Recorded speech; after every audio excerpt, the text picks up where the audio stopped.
Oi gente, tudo bem? Sou a Patrícia Poltronieri e bem-vindos ao meu canal. E no vídeo de hoje eu vim trazer uma breve comparação e falar um pouco mais sobre dois títulos, Columbine e o Acerto de Contas de uma Mãe. Eu já fiz um vídeo parecido com esse, é um pouquinho antigo, mas vale a pena dar uma olhada. Vou deixar linkado nos cards, que é comparando o BTK Meu Pai com o BTK Profile. Então vocês podem ir lá se vocês gostam desse assunto True Crime. E assim como esse vídeo anterior, eu vou estar falando sobre esses dois livros em específicos. Não vou estar aqui dialogando sobre o caso, explicando o caso, nem dando minhas opiniões sobre ele. Tudo que vai ser dito aqui nesse vídeo sobre o conteúdo que eu encontrei dentro desses dois livros e falando para vocês que têm interesse em ler, se vale a pena ler os dois, quais são as principais diferenças e afins. Bom, agora que fizemos uma breve introdução a esse vídeo, já quero pedir para você deixar o seu like, comentar aqui se você gosta desse tipo de conteúdo, se quer que eu traga mais, e se inscrever no canal, porque tudo isso é muito importante para que a gente continue crescendo. Bom, primeiro eu vou começar com Columbine, que é da editora Darkside. Esse livro eu acho que muita gente que conhece o caso já deve ter ouvido falar. Eu fiz diversas marcações, não sei se vai dar para vocês verem, porque eu coloquei post-it amarelinho, mas tem no mínimo aqui uns 10, 15 post-its, porque tem muita coisa mesmo rica nesse livro. O estilo de narrativa que a gente vai encontrar aqui é jornalístico, então é bem parecido com o do Ted Bundy, do BTK Profile ou BTK Máscara da Maldade, que é aquele estilo de narrativa em que a gente narra os fatos, depois posteriormente vai tentando entender melhor o que aconteceu. Esse em específico é dividido em 3 partes e dentro dessas partes tem os capítulos propriamente ditos, ou seja, ele é subdividido em diversas categorias. De início, a gente já tem uma introdução contando como foi o trabalho jornalístico, como ela selecionou o que ela achava que era verdade, o que ela achava que não era, como ela selecionou o que iria entrar ou não no livro e o que ela achava que faria sentido discorrer ou não. Então a gente tem aí um pouco do acesso sobre a construção mesmo desse livro, como foi construir ele. Mas, de fato, a primeira parte do livro só começa depois dessa introdução. Essa primeira parte começa no capítulo 1 e se encerra no capítulo 5. E aqui a gente tem desde a primeira morte ocorrida ali na escola até discorrer um pouco sobre as vítimas, o juízo final, o que aconteceu. É bem focado mesmo em narrar o que foi Columbine e como foi noticiado, né? Como que as pessoas ficaram sabendo, o que aconteceu ali desde o início. Então esses 5 primeiros capítulos são bem focados em a gente conhecer as vítimas, entender mais sobre o ocorrido. Então é como se fosse uma narrativa desde o momento que descobriram a primeira bomba até as policiais entrarem lá, depois terem o julgamento, enfim. Então é bem uma narração para a gente ser introduzido ao que foi de fato Columbine, para depois discorrer sobre outros assuntos. Já a segunda parte é muito focada nos perdão e nos sonhos, tanto das vítimas quanto dos autores dela. Então aqui a gente vai discorrer melhor sobre quais foram os motivos, o que a mídia noticiou também sobre isso, o que acreditavam ter levado esses dois jovens a cometerem o que cometeram e também conhecer um pouco mais do que as pessoas que sofreram, né, com Columbine, não só as vítimas que morreram, mas também as vítimas que tiveram sequelas não só psicológicas, mas também físicas, tinham um sonho de se tornar. Então a gente vai ter esse lado mais sensível do livro, que assim, já quero dizer que tanto esse quanto o outro livro são livros muito pesados e assim, não recomendo para qualquer pessoa. Você tem que estar entendendo aí o momento que você tá passando, porque essa segunda parte realmente pega assim na gente de um jeito. Eu sempre falo que esses dois livros foram os 2 livros mais difíceis de true crime que eu já li, então assim, se vocês forem ler, eu acho super importante que vocês saibam dessa carga que carrega junto com o livro. Já na terceira e última parte, a gente tem conteúdo extra, então a gente tem notas da autora, um pouco sobre a biografia dela, contando sobre o trabalho que ela já tinha realizado, registros, algumas fotos, índice, enfim. Então é um apanhado. Ou seja, resumindo bem esse livro, aqui a gente vai acompanhar o que as pessoas sabem sobre Columbine.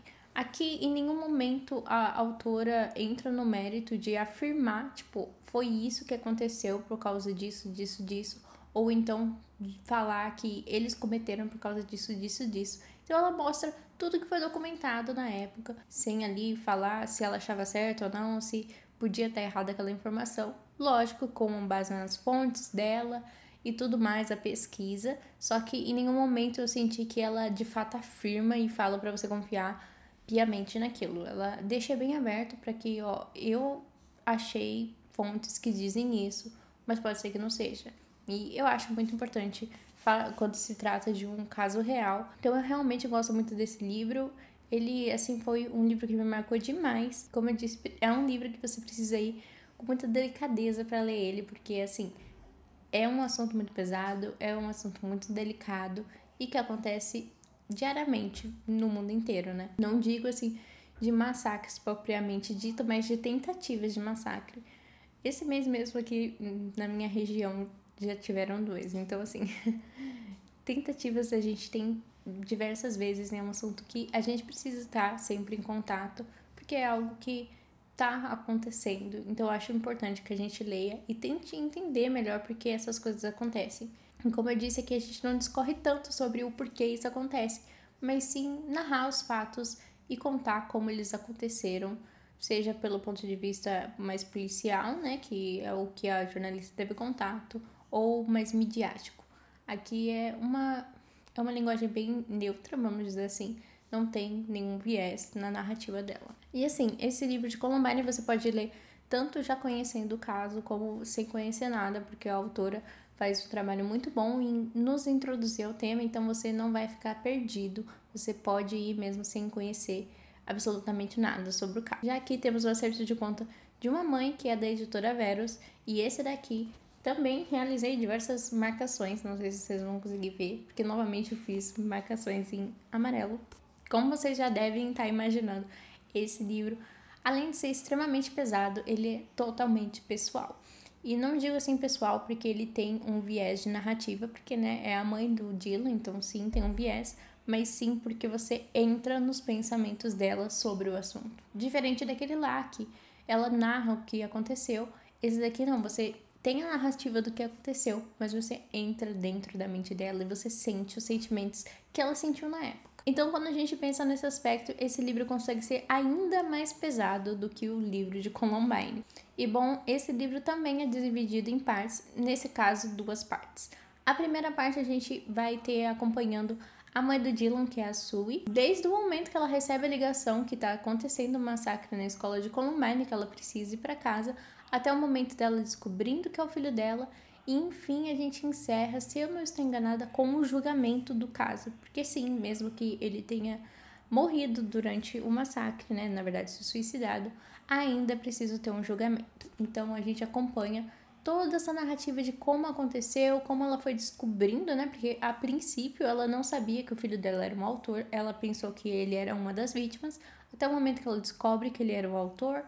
E daí ela discorrendo sobre como foi o abordamento da polícia, da mídia, da sociedade como um todo, como foi perder um filho, né? Porque ela também acabou perdendo um filho, mas ao mesmo tempo não podendo ter o momento de luto, porque ela se sentia culpada estando de luto pelo filho dela, sendo que ele causou o luto de diversas famílias e essas famílias não tinham feito nada para merecerem aquilo. E assim, gente, já quero deixar muito claro que tudo que eu estiver falando desse livro aqui em específico são coisas que a autora nos falou, tá? Não é minha opinião sobre o caso. Não quero que vocês me entendam mal.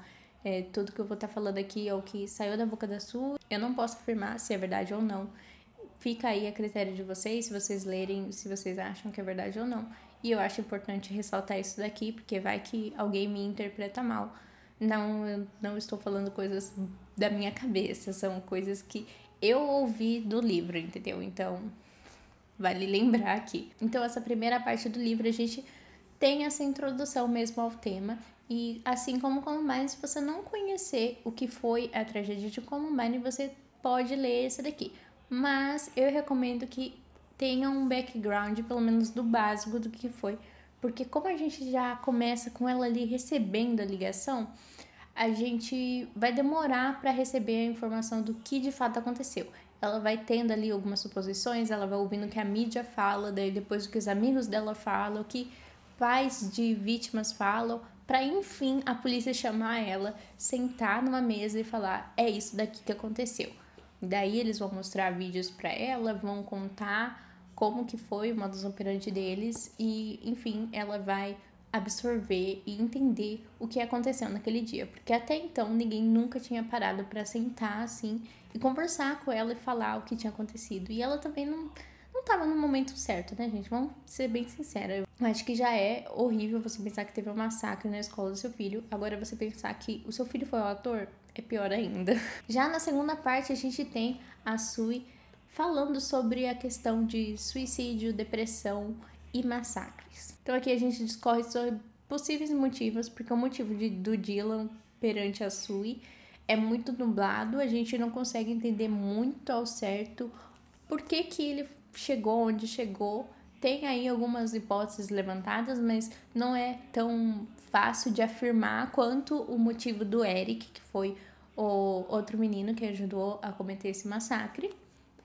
Então a gente vai discorrer sobre tudo isso e ao mesmo tempo a Sui vai falar como ela lidou, né, com essa questão e como ela tentou suprir o sentimento de culpa dela, não só do massacre ter acontecido, mas também do sentimento de que ela devia alguma coisa para essa família das vítimas, não só as vítimas que morreram, mas também as que continuaram vivas com sequelas de psicológicas ou físicas. Então a Sui vai em busca incessavelmente sobre suicídio, depressão, como isso funciona, como podemos ajudar, como a gente consegue identificar, e ao mesmo tempo ela busca bastante psiquiatras e especialistas em assuntos para saber como a gente nota que ou seu filho ou alguém está planejando um massacre.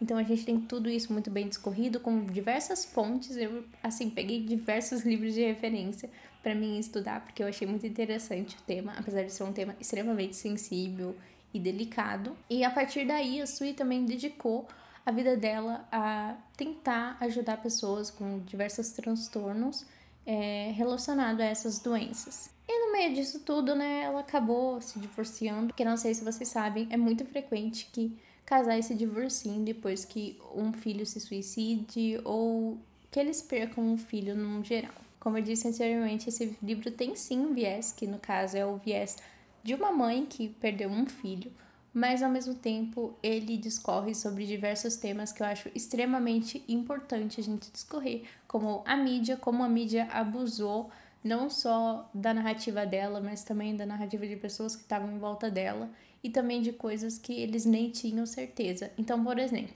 se aparecesse um videogame na casa dos Klebold, acho que é assim que se pronuncia o nome deles, eles falavam: ah, o Dylan cometeu por causa do videogame. Daí depois aparecesse um sobretudo preto: ah, ele cometeu porque ele era da máfia do sobretudo.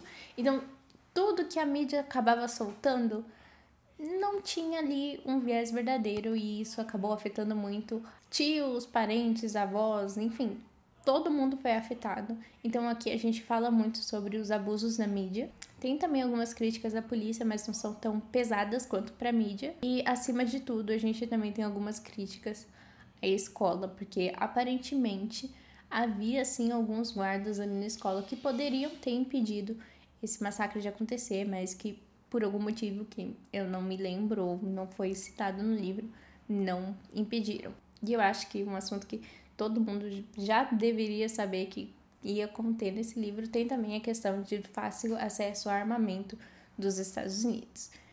Enfim, são diversos assuntos abordados nesse livro, todos do ponto de vista da mãe de um. E eu acho que a maneira que foi escrita foi muito verdadeira, você sente que ela tá ali não só desabafando, mas as intenções dela são realmente positivas, não é que ela tá escrevendo esse livro pra tirar a culpa do filho dela ou pra ela falar, ó, eu não sou culpada, mas ela realmente escreve pra ensinar e tentar nos ajudar a prever essas coisas de acontecerem e também uma maneira de se reparar, vamos dizer assim. Ela sempre discorre que ela fez o que ela achou que era ser uma boa mãe e em algum momento ela deixou coisas pequenas passarem porque ela pensou que ela seria uma mãe ruim se ela fizesse tal coisa, e como isso acabou levando a Columbine. Então ela tenta nos ensinar como prevenir isso.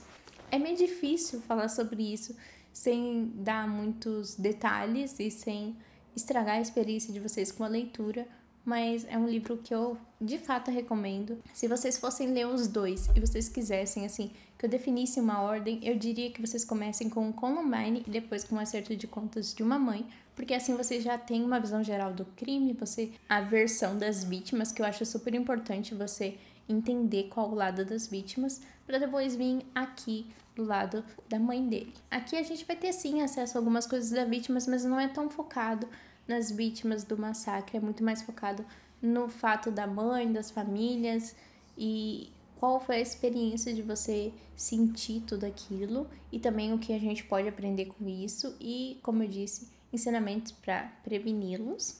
Então, se fosse definir uma ordem, eu definiria Columbine e depois Acerto de Contas de uma Mãe, mas de fato a leitura dos dois são complementares. Agora, se você me olha e fala assim, eu já conheço sobre o caso, eu não tenho interesse em saber mais sobre ele. Então, não leia Columbine e vá direto para o Acerto de Contas de uma Mãe. Agora, se você conhece o caso, mas ainda assim quer se aprofundar ainda mais nele, não perca tempo, leia os dois, porque realmente vale a pena.